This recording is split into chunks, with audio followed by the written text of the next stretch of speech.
그리스도인의 삶에 있어서 36번째 달란트 비유에 대해서 말씀을 나누려고 합니다. 마태복음 25장 14절에서부터 30절까지 내용인데요. 이 달란트 비유는 그 문화 비유, 누가복음 19장에 나오는 그 열 문화 비유와 비슷한 내용입니다. 달란트, 문화, 데나리온, 이것은 그 당시에 예수님 당시에 그 화폐 단위인 것입니다. 그 렙돈, 그게 그 하위 단위이고요. 그 다음에 그 드라크마라는 것은 그리스의 화폐 단위이고요. 그 다음에 이 세겔이라는 그런 그 화폐 단위는 성전 안에서만 사용할 수 있는 그러한 그 화폐인 것입니다. 그래서 성전 안에서 헌금하고 하는 것은 바꿔야 되는 것입니다. 세겔로. 자, 그런데 달란트는 화폐 단위 중에서 최고의 제일 큰 화폐 단위인 것입니다. 일반적으로 그 시장에서 통용하는 그러한 그 화폐 단위가 아니고 하나의 그 기업 그리고 국가 세금 그러한 단위로서의 화폐 단위인 것입니다. 금 1달란트라고 하면은 지금 우리 화폐 단위로 우리 한국 돈으로 계산하게 되어진다면은 한 10억에서 15억 정도 되는 금액인 것입니다. 근데 이 금액을 예수님께서 그 엄청난 일반적인 사람으로서는 다룰 수 없는 그 금액을 종들에게 주었다라는 것을 비유를 들어서 설명하고 있는 것이죠. 자, 그래서 이 달란트 비유는 참으로 굉장히 참 쉬우면 쉬웠고 어려우면 굉장히 참 어려운 그러한 비유인 것입니다. 재능이라는 그러한 해석을 하게 되면은 많은 그 깊은 예수님의 그 깊은 뜻을 오해를 하게 된다라는 것입니다. 주인이 먼 나라로 떠나가면서 이 일은 전개가 되어집니다. 그러면서 달란트를 종들에게 맡기고 긴 여행을 떠나와서 다시 돌아왔을 때에 회개하고 결산하는 가운데 바로 착하고 충성된 종, 그리고 제대로 그 달란트를 활용하지 못하고 땅 속에다가 지하에다 묻은 1달란트 받은 종에 대하여서 바깥 어두운 데서 내어 쫓기는, 그리고 이를 가는 그러한 하나의 지옥에 들어갈 수밖에 없는 그러한 가혹한 벌에 대하여서 한 그러한 그 내용이 바로 달란트 비유의 내용인 것이죠. 지난주에 이야기했던 것처럼 그 열 처녀 비유, 예수님께서 마지막 그 종말 때에 되어지는 그러한 심판의 모습에 대하여서 비유를 들어서 설명하는 과정의 내용인 것입니다. 열 처녀에 대한 그 비유는 예수님께서 다시 오실 때 신랑으로서 오신다. 그래서 기쁨과 설렘으로 준비되어져 있고 깨어야 된다는, 항상 기다리는 그러한 마음으로 준비해야 된다라는 그러한 이야기를 했고요. 그 중요한 것이 바로 5일이다라는 것을 말했습니다. 오늘 여기에서 이 달란트 비유는 그 먼 여행, 그 기간에, 그러니까 예수님께서 초림하시고 우리의 죄를 위하여서 십자가에 못 박혀 죽으시고 다시 부활하셔서, 그리고 40일 동안 제자들과 함께 그 자기의 모습을 나타내 보이시면서 이제 승천하실 때 마지막으로 또 이제 그 당부하는 그런 말씀이 있습니다. 하늘과 땅의 모든 권세를 너에게 주었으니 가서 모든 족속으로 제자를 삼아라. 그리고 아버지와 아들과 성령의 이름으로 세례를 주고, 그렇게 제자들에게 그 권세를 위임하면서 바로 승천하였던 것입니다. 그러면서 오직 성령이 너희에게 임하시면 너희가 권능을 받고 예루살렘, 유다, 사마리아와 땅끝까지 이르러 증인이 된다. 마투, 증인된다라는 그러한 이야기를 하면서 주님께서는 이제 너희를 위하여 처소를 예배하러 간다. 그 긴 여행에 대한 그러한 이야기를 하고 승천하게 되어졌던 것입니다. 그러면서 우리에게 그 달란트를 맡겼다. 어마어마한 그러한 그 금액이라는 것입니다. 그러니까 보통 사람이 그 돈으로 셀 수 없는 그러한 것들을 우리에게 주었는데, 하나님께서 우리에게 주신 그것이 얼마나 귀중하고 귀하다라는 것을 말하고 있는 것이죠. 그것을 우리가 어떻게 이 세상 주님 오시는 그날 그 기간 동안에 어떻게 우리가 생활해야 되느냐라는 것을 말하고 있는 것이죠. 달란트가 무엇이냐라는 것입니다. 달란트. 도대체 이 달란트가 무엇이길래 많은 사람들이 이렇게 이 달란트 비유를 오해하고 있느냐라는 것입니다.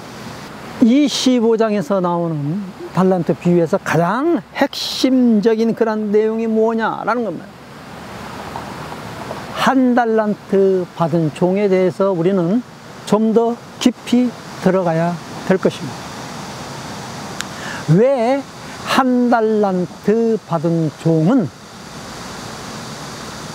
주인이 다시 왔을 때, 결산했을 때 그 자기가 행한 일에 대해서 떳떳한 그러한 보상을 받지 못하고 책망을 받게 되지 않느냐라는 것입니다. 1달란트 받은 종은 우리가 이렇게 많이 해석을 합니다. 다른 사람보다 적게 받았기 때문에 그것을 땅속에다 묻어두었다. 불만이 있어서, 주인에 대해서 불만이 있어서 그렇다. 그렇게 이야기를 합니다. 그러나 이 1달란트 받은 종은 주인에 대해서 불만이 있다, 적게 받아서 불만이 있다라고 말할 수는 없는 것이죠. 그 1달란트가 10억 이상 되는 그런 돈이기 때문에. 그래서 우리는 이 1달란트 받은 종이 주인에 대해서 얼마만큼 깊이 이해를 했느냐, 그것이 오늘 우리가 이 달란트 비유를 풀어나가는 하나의 중요한 열쇠가 되어지는 것입니다. 헬라어로서 이 안다, 오이다라는 말인데요. 그 안다, 내가 상대방을 안다라고 할 때 우리가 이 피상적으로 아는 것과, 그리고 또 만나서 악수하면서 아는 것과, 그리고 깊이 교제하고 사귀면서 아는 것과, 부부간에 가족간에 그 평생 동안 사귀면서 같이 밥상에서 매일마다 밥을 먹으면서 아는 것, 많은 차이가 있죠. 종과 주인의 관계를 우리는 정확하게 우리는 인식을 해야 될 것입니다. 종, 바울 사도가 자주 사용하는 단어가 바로 이 종, 둘러스라는 그러한 단어입니다. 그 둘러스 배도 있고요. 둘러스 종, 이것은 곧 바울이 즐겨 사용하던 그러한 단어인데, 그것은 곧 바로 예수 그리스도로 말미암아 갇힌 자, 복음으로 말미암아 감옥에도 갇히고 오로지 포로된 자라는 그러한 표현을 하게 되어졌던 것입니다. 청지기의 삶, 그것은 내가 주인이 아니기 때문에 잠시 우리 주인이 나에게 맡겨준 이 청지기, 이 청지기의 삶을 우리가 어떻게 살아야 되느냐라는 것입니다. 하나님께서 자기의 독생자를 위해서, 우리를 위해서 십자가에 못 박혀 죽으셨다. 그래서 마가복음 10장 45절에 보면 인자가 이 세상에 온 것은 섬기려 하고 자기의 목숨을 많은 사람의 대속물로 주기 위함이다. 그렇게 말하고 있습니다. 섬기는 우리 그리스도인들이 될 것을 말하고 있는 것이죠. 크고자 하는 자는 낮아지고 낮고자 하는 자는 높아지리라. 첫째가 되고자 하는 자는 꼴찌가 되고 꼴찌가 되고자 하는 자는 높아지리라. 많은 그리스도인들이 주인에 대해서 잘못 오해하고 그리스도의 신앙생활에서 올바르게 신앙생활하지 못한 것은 바로 주인에 대한 오해에서부터 비롯되어진다라는 것입니다. 제가 대만에 있을 때 그 오키나와에 휴가를 갔다 온 적이 있습니다. 저희 전 가족이. 그래서 특별히 그 오키나와 전투에서 그 역사를 공부하는 가운데 그 오키나와를 배경으로 한 그 영화가 바로 이 헥소고지라는 그런 그 영화인데 너무나도 이 영화가 참으로 잘 되어 있습니다. 그래서 관심이 있어서 그 영화를 저희 집사람하고 같이 보게 되어졌는데요. 참 그 영화를 보면서 얼마나 참 중간중간에 그 눈물을 흘렸는지 모릅니다. 사랑이 그 속에 담겨져 있고, 그리고 희생이 담겨져 있고, 그리고 그 속에 예수 그리스도에 대한 그 십자가의 그 보혈이 담겨져 있고, 그리고 달란트 비유가 그건 저의 해석입니다. 그 속에 담겨져 있는 것을 저는 보면서 눈물을 흘렸던 것입니다. 사람을 죽이기 위해서 군대 온 것이 아니라 자기는 사람을 살리기 위해서 군대 왔다. 의무병으로 입대를 하게 되는 총을 잡는 것을 거부합니다. 그래서 뭐 군법 해후에 군법 재판에도 이제 회부되었습니다만은 그 자기 아버지의 그 노력으로 인해서 그 아내와의 그러한 어떻게 보면 약혼녀와의 첫 휴가에 그 결혼식을 하기로 됐는데 첫 휴가 때 상부에서 그 상관이 와가지고 집중 훈련에 하지 않는 사람은 휴가 나갈 수 없다. 그래가지고 얼마나 참 그 가슴 아픈 그런 그 장면이 나오죠. 그런데 결국은 이 친구가 군대 오키나와의 그 1945년도에 벌어졌던 그런 그 전투에 치열한 전투 아닙니까? 미군으로서는 정말로 어떻게 보면 가장 큰 희생을 감내해야 했던 그 일본과의 그 전쟁에서 최고로 희생을 감내해야 됐던 그런 그 오키나와, 일본 최남단, 대만과 가까운 그런 그 섬, 오키나와를 점령해야 일본을 점령한다라는 그러한 생각에서 오키나와를 거점으로 해서 이제 일본을 치기 위한 그 작전을 세우는데 너무나도 일본 사람들이 저항이 강렬했던 거예요. 포탄이 떨어지는 그런 가운데 자기 부대원들은 다 이제 후퇴하고 나머지 자기는 끝까지 남아서 그 부상자들을 끌어내면서 그 헥소고지 한 100m 넘는 그런 그 절벽에서 부상자들을 끌어내면서 그 밑으로 살려내는 그 과정, 75명을 살려냈습니다. 자기의 목숨을 내걸고 그 일본군을 막 수색작전하는 가운데 얼마나 참 긴장되는 그런 그 장면이니까 부상병을 살려내는 그 과정이 너무나도 제 마음에 가슴에 찡하게 울렸던 것입니다. 내가 그리스도인으로서 얼마나 많이 죽어가는 생명을 위하여서 그 살려고 노력을 했느냐라는 것입니다. 75명을 그 부상자들을 살리는 그러한 그 장면을 보면서 이등병의 신분으로서 총을 가지지 않았지만 그 의무병으로서의 그 자기의 사명과 자기의 책임, 항상 마음 그 틈틈이 성경을 끼고 다니면서 성경을 읽고 말이죠. 그러면서 그 동료들이 그렇게 자기를 무시했고 때리고 폭력했던 네가 기독교인이야 하면서 네가 총을 가지지 않아 이 비겁한 놈아 하면서 얼마나 많이 모욕을 줬습니까? 그러나 그 모욕하는 사람들을 자기의 그 동료들을 그 구해내는 그 장면, 그 이병을 그 동료들이 다시 이제 보게 되어졌던 것입니다. 그러면서 그 한 동료가 이런 말을 합니다. 나는 믿지 아니하지만 도수이병 네가 믿는 그 믿음에 대해서 나는 확신한다.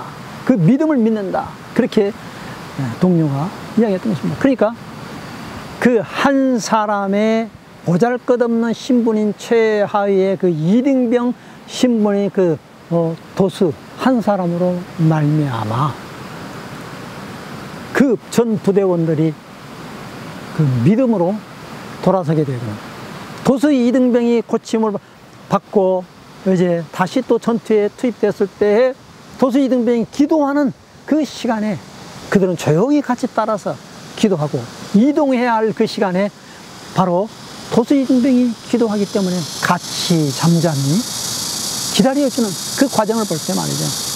원래 이 기독교인의 삶이 바로 이래야 되지 않느냐 라는 것입니다. 바로 이게 기독교인의 삶이 아니냐. 나에게 주어진 그러한 그 미션, 나에게 주어지는 그 사역, 그 장사한다라는 그 원어의 헬라의 그 말이 어떤 거냐면은 엘가조마이라는 그러한 그 뜻이 있습니다. 엘가조마이. 이것은 내가 일을 한다. 그리고 뭐 여러 가지 뜻이 있습니다. 뭐 물론 이윤을 남긴다 그런 뜻도 있고 그러지만은 그러나 거기에 그 사역을 한다. 그리고 돌본다라는 그러한 그 뜻이 있는 것입니다. 영어로는 그걸 미니스트라 그러죠. 장관도 미니스터이고 목사도 미니스터입니다. 물론 패스터, 목자, 패스터도 되지만은 그 미니스터, 목사라는 것입니다. 목사라는 이 직분, 그리고 뭐 장관이라는 그런 그 직분도, 대통령이라는 그런 그 직분도 국민을 섬기라고 주는 그런 그 직분 아니겠습니까? 권력을 이용해서 국민을 탄압하고 착취하는 그런 그 직분이 아닌 것이죠.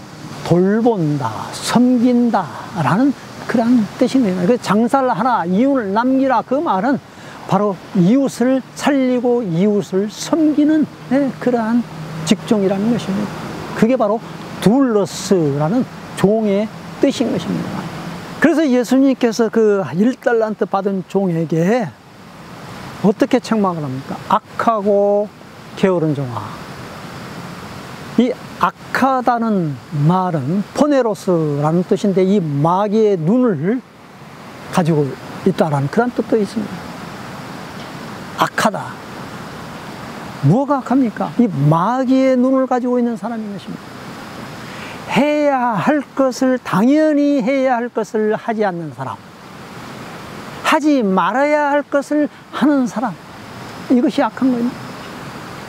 그리고 이 게으르다라는 그 게으른 종의 뜻을 그 오크네로스라는 그런 뜻인데 그 오크네로스라는 그 원래의 뜻은 뭔가 해야 할 것을 하지 않고 주저주저하고 망설이는 사람을 말하고 있는 것입니다.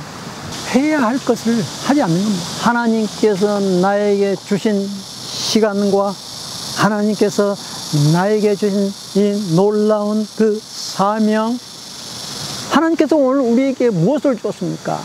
두나미스라고 말합니다. 이것은 인간의 힘이 아니라는 겁니다. 하나의 보이지 않는 그런 그 힘, 두나미스라는 것이죠. 폭발하는 거죠.